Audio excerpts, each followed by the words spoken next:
Greetings, humans. I'm Andy, and I'm George, and this is Couscous. And welcome back to the Windmill full of corpses. Right. Covenant. Again. Another one off of Nexus Polaris, and this one is called Bringer of the Sixth Sun. Which begs the question, who brought the first 5? And why do we only see one of them? Maybe they brought them somewhere else. I'm still confused. Anyway, we checked this band once before. It was pretty much as diversified and creative as the more old-schooly versions of metal get. So I am curious. This is also a request from Delia. Yes, it is, because she's nice. I mean, no.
Drumming.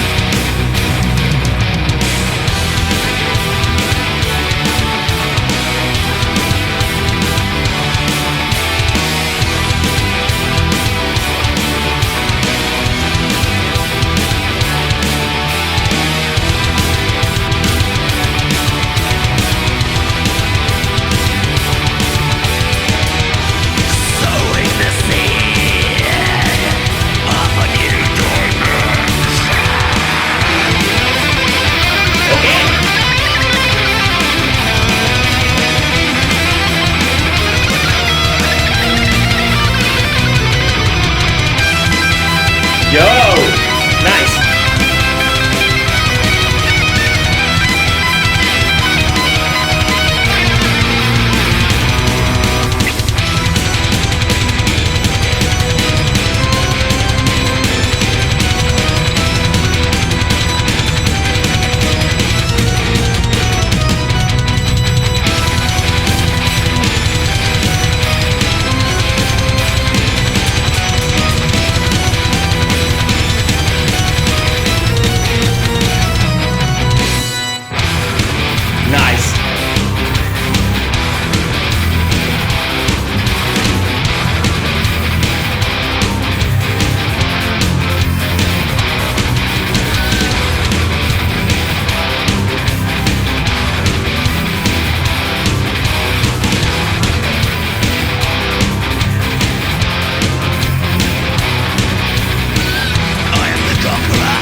Okay, it's the same thing as with the first one.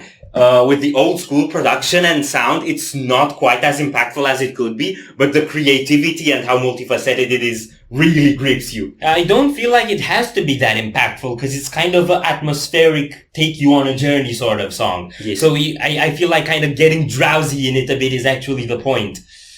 Particularly when the ahs kick in. The ahs, like the female vocal ahs, at the end, it's like the second time you got female vocals. They were also beforehand, but like only a thin layer backing at somewhere towards the beginning of the song. Yeah, I think I remember that. Yes. It's also, again, it's one of those songs that goes through so many movements that I don't remember everything that happened. But were there 2 solo sections? Yes. Yeah. And they both kicked off the tempo changes. So when the song sped up, it did that with a solo. Yeah. And then when it slowed back down, it did that with a solo. Yeah. So the first solo is a bit more technical and shreddy, and the second's a bit more touchy-feely, although it also has its shreddy components. So they're trying to give you the illusion that the guitar solos drive the tempo, although everyone knows it's the drums. Drums were really cool. Yeah. Lots of fills and transitions. I think that's one thing that I really like about this song is that in all the melodies and structures could be very simple and straightforward, but then they just add all these technical subtleties that add so much sparkle. And when you have a sparkly vibe, adding sparkle is a good idea. I think as a general sound and atmosphere, I figured out what this reminds me of most. What? Moonspell. Moonspell? Yes, Moonspell. Nah, Moonspell is trying to be vampiric and creepy. This is pretty creepy as well. Yeah, but it's also starlighty and ethereal. Vampire stories are starlighty and ethereal. They happen at night! But they're not sparkly. You're just throwing adjectives to find the difference. Yes. Okay, never mind. So we disagree on whether or not it has a similar vibe with Moonspell. There you have it. Yes, and I'm right. You know what? Sure, it ain't worth the fight. I had more thoughts. Yeah, multi-dimensional keyboard sound. And by multi-dimensional, I mean it sounds like different things at different times. Yeah. It sounds like strings at first. Then you have the same idea on piano. And then through the second part, it sounds more like church organ-y. Yeah. You know what all the keyboard sounds together do? They make it sound sparkly. And dreamy. And ethereal. And mysticism-y. I decided that's a word. Mysticism-y! Okay, we have reached the new lows of... You know, some people tell us in the comments and they say something like, your style is a bit cringe, but it's fun because I can tell it's on purpose. Like, it's not on purpose for me when he's doing it. And I wish he'd stop.